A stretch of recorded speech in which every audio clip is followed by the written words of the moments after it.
বাসায় করে নিয়ে যাওয়ার পরে আমার নিয়ে বসাইছে।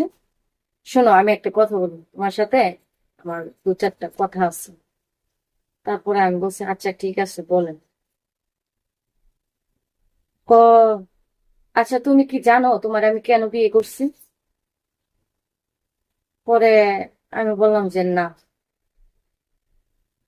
পরে বলতেছে আচ্ছা তাহলে শোনো আমি কেন তোমাকে বিয়ে করছি।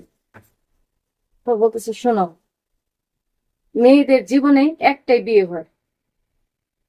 হাদিসের মধ্যে আছে মেয়েদের জীবনে একটাই বিয়ে হয়। আর যদি বিপদ আপদে পড়ে বিয়ে হয় ওটা হচ্ছে অন্য অন্য সমস্যা। তো মেয়েদের জীবনে হাদিসের মধ্যে আছে একটাই বিয়ে হয়, আর ছেলেদেরও একটাই বিয়ে হয়। তো বিয়ে হয়, তোমার জীবনে কিন্তু একটাই বিয়ে হয়েছে, তোমাকে আমি কোনো কষ্ট দিব না, কোনো আঘাতও দিব না, কোনো কিছু না। তোমাকে আমি বিয়ে করছি যে কারণে সেটাই তোমাকে আমি বলবো। পরে আমি বললাম আচ্ছা ঠিক আছে বলেন। তারপরে বললো কি যে শুনো, আমি একটা মেয়ের সাথে প্রেম